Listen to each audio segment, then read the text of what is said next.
Olá, tudo bem? Seja muito bem-vindo aqui a esse nosso resumão sobre as práticas ortomoleculares dentro da odontologia. Se você sabe praticar odontologia ortomolecular de verdade, de raiz, com eficácia, com eficiência, levando resultado para o seu paciente, ou se simplesmente você sabe aquela interpretação rasa de alguns exames laboratoriais, olhando simplesmente os valores de referência, se você sabe prescrever um nutracêutico ou outro, se você tem uma ideia vaga assim, né, do que é prescrever um mineral, uma vitamina, você vai descobrir isso hoje. Você vai descobrir isso agora. Se você realmente sabe o que é prescrever nutracêuticos com eficácia, com efetividade, se você sabe realmente praticar a odontologia ortomolecular dentro do seu consultório e ajudando o seu paciente. Essa aula ela faz parte do nosso curso nosso intensivão de práticas ortomoleculares, e ela é a aula final, ela é a aula onde a gente resume todo o conteúdo de uma forma bem didática, de uma forma simples, de uma forma rápida, para que você que fez o curso, ou você que de repente está assistindo e vai fazer o nosso curso, tenha uma boa ideia de como é a prática ortomolecular. E a frase que define a ortomolecular dentro da odontologia é a seguinte: já passou da hora de o dentista parar de examinar uma boca e uma face sem corpo. Se você é cirurgião dentista e você ainda está naquela de olhar simplesmente a boca do seu paciente, se você é cirurgião dentista e está naquela de simplesmente ainda olhar a face do seu paciente, se você trabalha com harmonização orofacial e só olha o rosto do seu paciente, você está assinando o fracasso do seu procedimento. É isso mesmo. Pode parecer forte, mas na verdade é isso que acontece. Quando você simplesmente olha o seu paciente sob um único prisma, quando você simplesmente olha o seu paciente sob o olhar simplesmente da anamnese clássica, simplesmente aquele olhar de vou harmonizar uma face, vou colocar um botox aqui, vou colocar um ácido ali, vou colocar um fiozinho aqui, um fiozinho ali, você está fadando o seu procedimento, o resultado do seu procedimento ao fracasso. E por quê? Porque o paciente ainda não é fragmentado, não entra no seu consultório um sistema estomatognático sozinho para você realizar uma terapia de suporte periodontal, para você realizar um implante, para você realizar uma harmonização orofacial na face do seu paciente. Entra um paciente, entra um organismo vivo, composto de órgãos que compõem sistemas e são todos interligados. E você precisa entender isso de uma vez por todas. Ou você entende isso de uma vez por todas, ou você vai ficar para trás. Você pode até hoje estar no topo.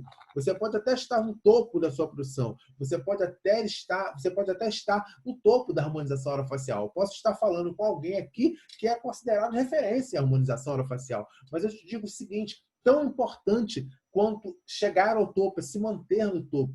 E o profissional que hoje começa a atrelar os valores, começa a atrelar as terapias, começa a praticar a ortomolecular junto com a harmonização orofacial, ou junto com a implantodontia, ou junto com a periodontia, enfim, junto com a odontologia. O profissional que hoje começa a ver o seu paciente como um ser indivisível, esse profissional, ele vai chegar no topo, e mais que isso, ele vai se manter no topo. Mas isso não é de agora, isso não começa agora, isso não começou em 2018, 2010, 2019, 2000, não.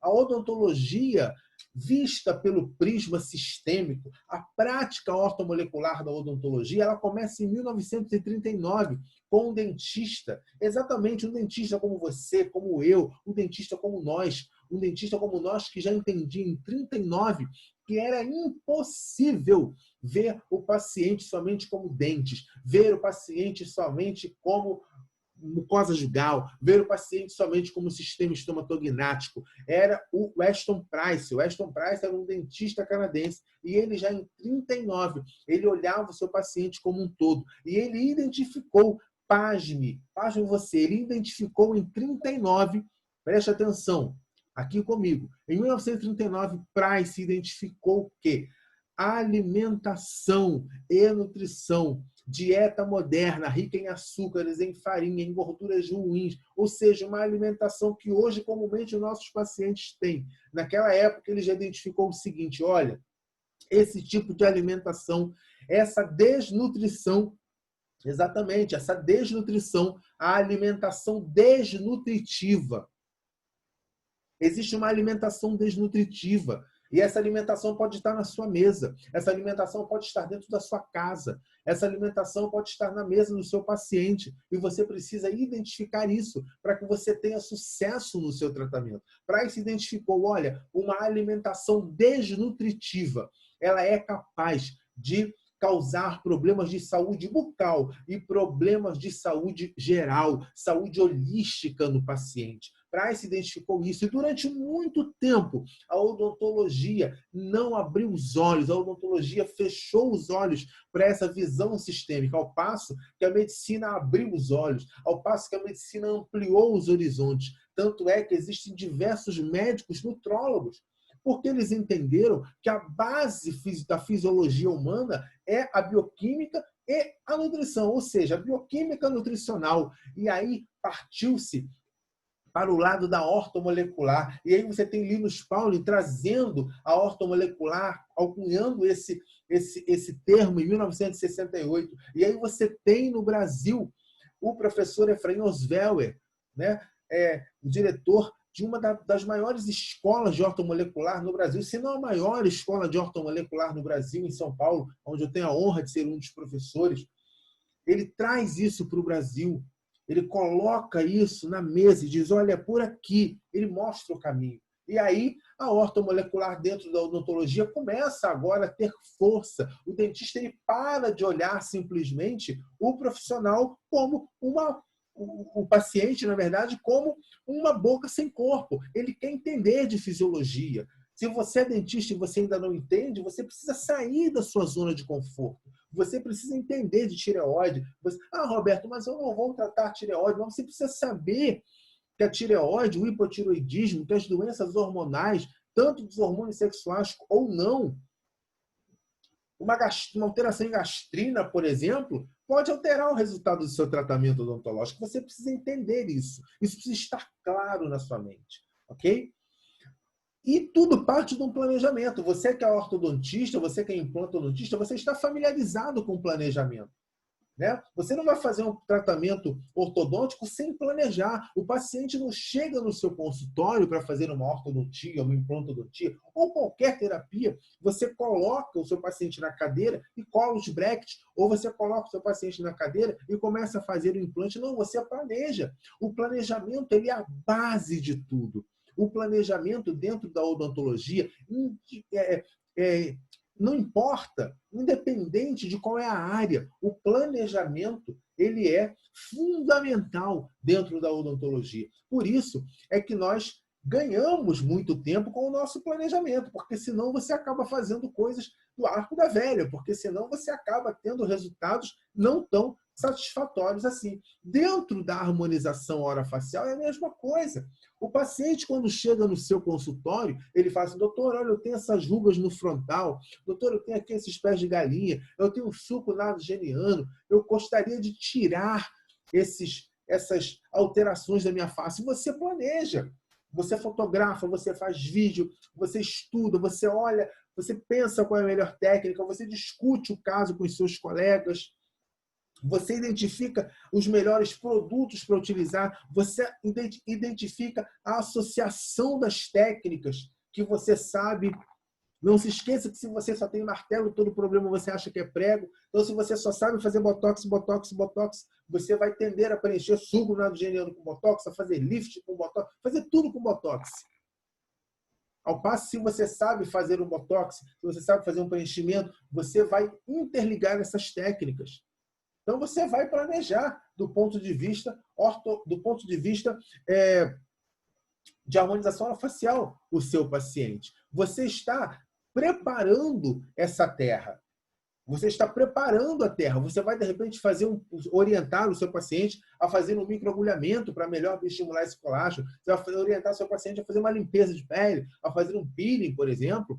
Você está preparando. Se você vai fazer uma implantodontia, você vai avaliar como é que está a vitamina D, como é que está o cálcio, como é que está o selênio, como é que está o magnésio desse paciente. Você está preparando. Como é que está a ingestão proteica desse paciente.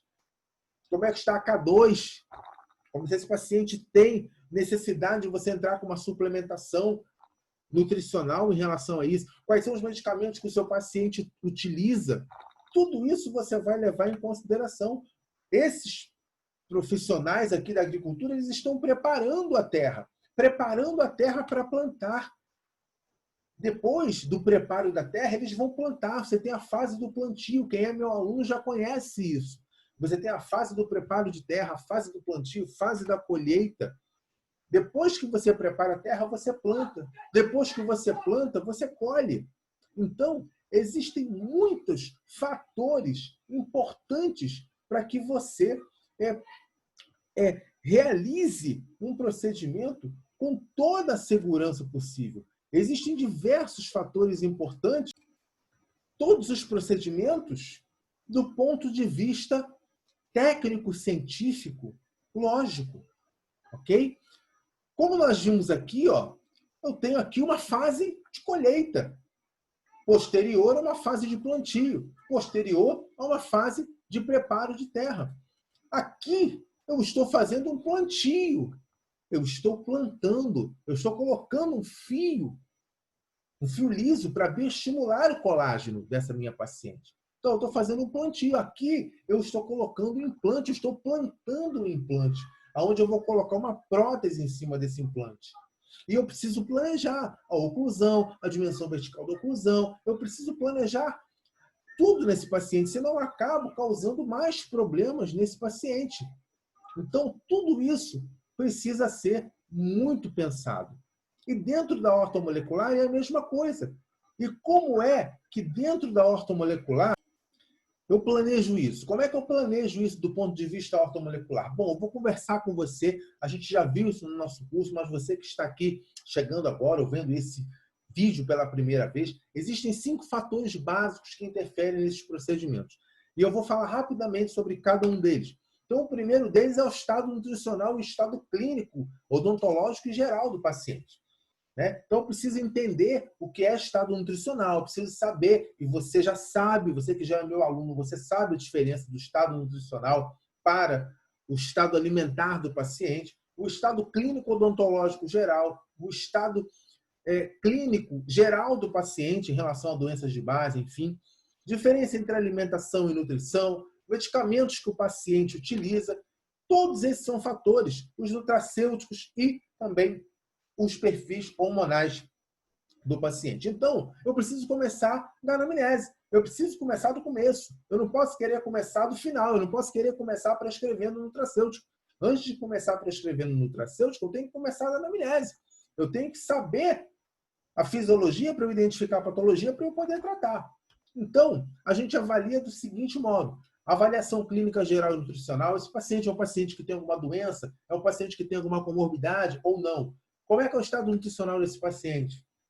Avaliação do trato gastrointestinal, sim. Você que é dentista precisa avaliar o intestino do paciente, avaliar o padrão alimentar do paciente, avaliar os medicamentos que o paciente utiliza, fazer uma avaliação bioquímico-nutricional do paciente, avaliar a hidratação do paciente e saber avaliar os hormônios desse paciente.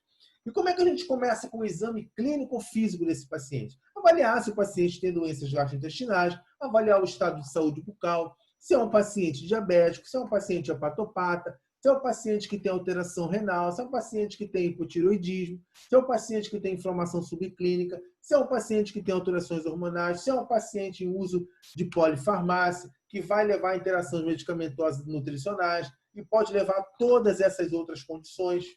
Tudo isso eu preciso levar em consideração. Qual é o estado nutricional do nosso paciente? O que a gente entende por um paciente desnutrido? Será que eu sei identificar os sinais clínicos de desnutrição no paciente? Será que somente quando eu olho um paciente emagrecido eu entendo que ele é um paciente desnutrido? Ao passo que quando eu olho um paciente obeso, um paciente com unha em forma de colher, ou um paciente com mancha de Bitot, ou um paciente com edema, eu não entendo também que são pacientes desnutridos. E aqui eu tenho para vocês as alterações visíveis e as alterações, os sinais e sintomas de deficiência de vitaminas e minerais. Isso é muito importante. Eu posso ter um paciente com uma alimentação desnutritiva, assim como eu posso ter um paciente com uma obesidade desnutricional. É muito comum isso. Por isso eu preciso saber identificar qual é o padrão do percentual de gordura do meu paciente. E isso não vale mais IMC, esquece IMC. É composição corporal. Eu preciso entender o trato gastrointestinal, o padrão alimentar. Você não é, e o seu paciente não é simplesmente o que ele ingere. Ele é o que ele ingere, o que ele digere, o que ele absorve, o que ele excreta, o que ele armazena, o que ele retém. Então, é importante saber quais são os locais de absorção dos nutrientes. E se eu tenho alguma alteração em algum local de absorção desse nutriente, eu vou ter alteração na biodisponibilidade desse nutracêutico. Então, adianta eu começar pelo final? Adianta eu começar pela prescrição de nutracêuticos? Não. Eu preciso saber se esse paciente, antes de tudo, tem um padrão alimentar mais glicídico, para eu saber se ele está mais propenso à glicação, e aí entrar com as vitaminas do complexo B, com os compostos bioativos, como o glicoxil, por exemplo, como o vanádio, como o cromo. Se ele é um paciente que tem gordurofobia, ele tem medo de comer gordura, como é que está a ingestão de ômega 3 dele? E aí, se ele tem uma gordurofobia, eu sei que ele tem alterações em vitaminas lipossolúveis, vitamina A, vitamina D, vitamina E, vitamina K, a vitamina E. Quando ele tem deficiência, ele vai ter uma maior pró-oxidação. É um paciente que tem medo de comer proteína, é um paciente que tem baixa ingestão proteica, é um paciente vegano, é um paciente vegano. Enfim, tudo isso a gente precisa entender. Quando eu penso em carboidrato, eu preciso entender de índice glicêmico. Você que é meu aluno, você já sabe disso. Qual é a relação entre o índice glicêmico com o envelhecimento precoce? Eu preciso entender de proteínas. Isso aí é um resumão para você. Eu preciso entender de proteínas. Eu preciso saber se meu paciente ingere proteínas de alto valor biológico, que vão formar tecidos, ou proteínas de baixo valor biológico, que não vão ser usadas para formar tecido. Eu preciso saber se o meu paciente tem medo de comer gorduras, se o meu paciente vai ter deficiência por falta de gorduras de vitaminas lipossolúveis. Eu preciso saber se o meu paciente tem deficiências de vitaminas. Lembrar que a quantidade de vitaminas no alimento depende de diversos fatores, como condição do solo, como a forma de preparo. Eu posso ter perda por cocção, posso ter diversas perdas das vitaminas. Lembrar que a alimentação interfere na biodisponibilidade das vitaminas. Lembrar que o estado clínico e nutricional interfere na absorção. Eu posso ter um paciente com uma doença desabsortiva. Saber que as vitaminas elas são lipossolúveis, são solubilizadas em lipídios, e hidrossolúveis, solubilizadas em água. Eu tenho as lipossolúveis A, a D, a E e a K, e as hidrossolúveis, as vitaminas do complexo B e a vitamina C.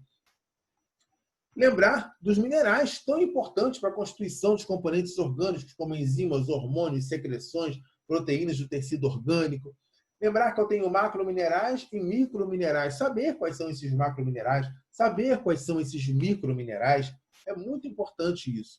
Lembrar aqui uma coisa muito importante que eu quero que você saia daqui sabendo. Os medicamentos de uso contínuo interferem no resultado dos seus procedimentos.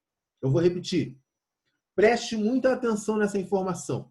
Medicamentos de uso contínuo interferem no resultado dos seus procedimentos por diversas formas. Interação fármaco-nutriente, interação nutriente-fármaco e também interação nutriente-nutriente. Então, não vai nessa de que é simplesmente um ômega 3, não vai me fazer mal. É simplesmente um magnésio, não vai me fazer mal. Não, calma. Começa pelo começo, não começa pela prescrição. Saber prescrever nutracêutico é a coisa mais fácil que tem. Você precisa saber todos os caminhos, trilhar todos os caminhos, percorrer todos os caminhos para ter uma prescrição eficaz. Você pode ter um paciente com uma desnutrição medicamentosa. Alguns medicamentos podem levar a um estado nutricional insatisfatório. Você pode ter um paciente com efeito colateral em pele. Você pode ter um paciente com um medicamento aumentando a necessidade da hidratação desses nutrientes. Você pode ter uma biodisponibilidade de nutracêuticos alterada por conta da interação do medicamento. E aí você precisa fazer uma avaliação bioquímica nutricional, avaliar os minerais, avaliar os aminoácidos, fazer outros exames que nós já conversamos extensamente, mas você precisa ter isso na sua mente. Lembrar que você pode fazer uma modulação hormonal nutricional. O que é modular? É construir sobre módulos. Construir sobre módulos demanda equilíbrio. Então, não necessariamente você precisa prescrever um hormônio para fazer uma modulação hormonal. Lembra que hormônio é como um jogo de xadrez. Você mexeu em um, você tem que mexer no restante. E aí você entra nos nutracêuticos. O que é o nutracêutico? É quando eu pego um composto de um alimento, coloco dentro de uma cápsula ou coloco dentro de algum veículo que não alimentar e dou para o meu paciente com alguma ação fisiológica. alguma ação farmacológica. E aí essa prescrição ela precisa ser bem criteriosa, levar em consideração diversos fatores. Diversos fatores. Nós já vimos aqui diversas fórmulas, diversas formas de prescrição no nosso curso. E eu vou deixar para você aqui, nesse nosso último módulo, algumas sugestões de fórmula para melhorar o resultado da toxina botulínica e dos procedimentos com ácido hialurônico. Lembrando que o seu paciente deve sempre associar a uma alimentação saudável e a uma hidratação adequada. Olha, eu quero te agradecer de coração por você ter me dado toda a atenção nesses dias de curso. Foi muito importante nós estarmos juntos. Foi muito legal nós podermos compartilhar todo esse conhecimento com você e você o seu conhecimento conosco.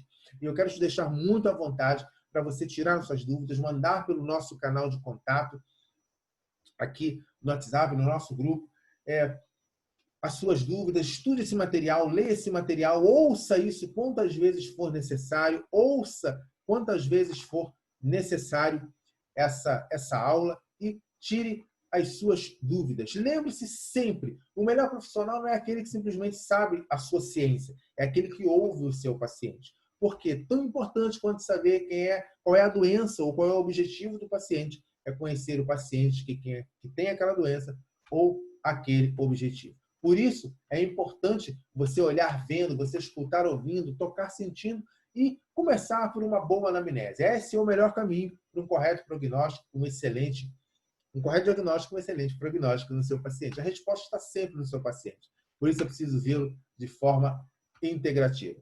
A todos, muito obrigado. Deus abençoe você, abençoe sua casa, abençoe seus negócios, abençoe a sua família, abençoe a sua vida. Até a próxima, se assim o Senhor permitir. Um abraço e qualquer dúvida, estamos à sua disposição.